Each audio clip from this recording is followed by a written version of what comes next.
Please, thanks for being here today. అందరికీ నమస్కారం అండి. ఈ సినిమాతో డెబ్యూ చేస్తున్న కొరటాల శివ గారికి డెబ్యూ కదండి, డెబ్యూ ప్రెజెంటర్గా పరిచయం అవుతున్న కొరటాల శివ గారికి హృదయపూర్వక శుభాకాంక్షలు. అంటే శివ గారి సినిమాని నిజంగా ఫ్రాంక్గా కృష్ణమ్మ టైటిల్ ఒకటి ఉంది అంటే ఏదో టైటిల్ బాగుందని కానీ దాని మీద పెద్ద దృష్టి వెళ్ళదు. బట్ కొరటాల శివ ప్రెజెంట్స్ కృష్ణమ్మ అనగానే ఆబ్వియస్గా అందరికీ ఒక ఇంట్రెస్ట్ వస్తుంది.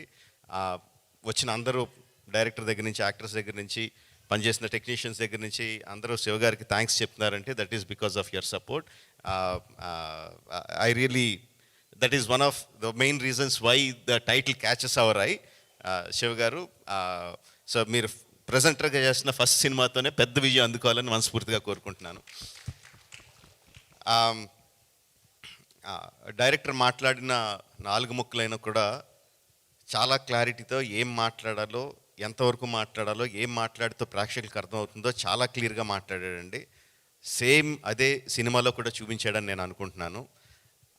దట్ ఈజ్ ఆల్సో బికాస్ చూపించిన ట్రైలర్ కానీ టీజర్ కానీ చాలా ఉన్న తక్కువ షాట్లలోనే చాలా అట్రాక్టివ్గా, డెఫినెట్గా ఈ సినిమాని థియేటర్లో చూడాలనిపించేలాగా క్రియేట్ చేశాడు. So I wish him all the best Krishna, very good.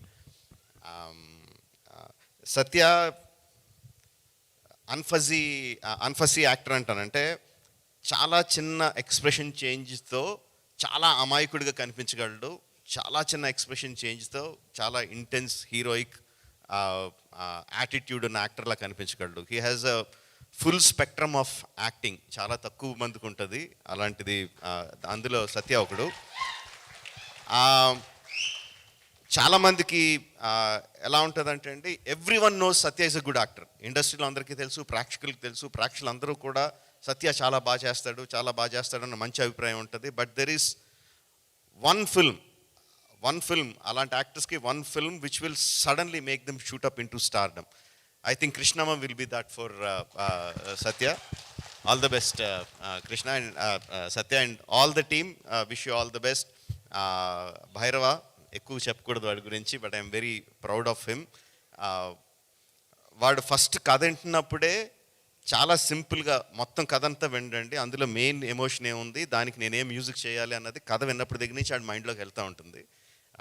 And దానికి ఇచ్చే మ్యూజిక్ కూడా అంత ఇంటెన్స్గా, మధ్యలో కొంచెం గ్యాప్ వచ్చినా కూడా గ్యాప్ వచ్చిన వెంటనే మళ్ళీ నేను ఇంకేమన్నా బెటర్గా చేయగలనా అని చెప్పి మళ్ళీ he reworked on the rerecording of the film. ఆ విషయం నాకు తెలుసు. అండ్ ఇప్పుడు ఫస్ట్ టైం నేను స్టేజ్ మీద టీజర్కి ట్రైలర్కి ఇచ్చిన మ్యూజిక్ ఫస్ట్ టైం స్టేజ్ మీద వింటుంటే చాలా ఆనందంగా, గర్వంగా అనిపించింది. Very good job బైరీ, keep it up. And ఫైనల్గా ఒకటి చెప్పాలనుకుంటున్నాను. ఎవరైనా సరే ఒక కెమెరా పట్టుకొని వెనకాలే నడుస్తూ ఇంకొకళ్ళు అనిల్ రావుపూడి మీద ముసుగేసి గుద్దేస్తే వాళ్ళకి 10,000 ఇస్తా.